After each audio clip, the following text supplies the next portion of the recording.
নমস্কার, কেমন আছেন সবাই? আশা করি সবাই খুব ভালো আছেন। আমি কাকলি। আমার একটা নতুন ভিডিওতে তোমাদের স্বাগত। আর আজকে রবিবার আর বেশ কিছুদিন পরে তোমাদের সঙ্গে একটা বড় ভিডিও শেয়ার করলাম।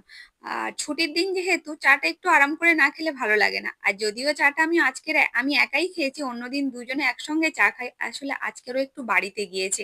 আর ছুটির দিন মেয়ে বায়না করল, "মা একটু বিরিয়ানি খাবো।" আমিও না বলতে পারিনি। আসলে মনে, মনে আমারও একটু ইচ্ছা ছিল। বিরিয়ানির কথা বললে না ঠিক লোভটা সামলানো যায় না। তো আগের দিন সোপান মাংস কিনে দিয়ে গেছিল। তাই ভাবলাম তাহলে বিরিয়ানিই করা যাক। এদিকে আমি তাড়াতাড়ি করে পেঁয়াজের বেরেস্তাটা ভাজতে দিয়েছি আর একদিকে প্রেসার কুকারে আলুটা সিদ্ধ বসিয়ে দিয়েছি। তারপরে মাংসটা ভালো করে ধুয়ে নিয়ে আমি ম্যারিনেট করে নিয়েছি। ম্যারিনেটটা করেছি আদা, রসুন, পেঁয়াজ সব একসঙ্গে একটু কাঁচা লঙ্কা সব একসঙ্গে পেস্ট করে নিয়েছি। নিয়ে মাংসের মধ্যে দিয়ে দিয়েছি। আর আমি না বিরিয়ানিতে হলুদ ইউজ করি না।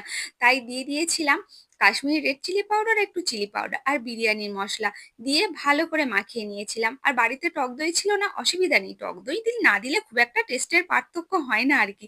আর ঝটপট করে একদিকে ভাত আর একদিকে বিরিয়ানির মাংসটা বসিয়ে দিলাম। আর চটজলদি হয়েও গেল।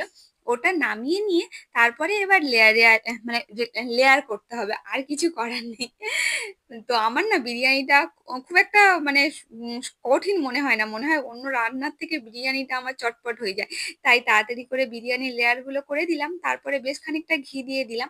আর অনেকে বিরিয়ানির কালার পছন্দ করে না আমি জানি।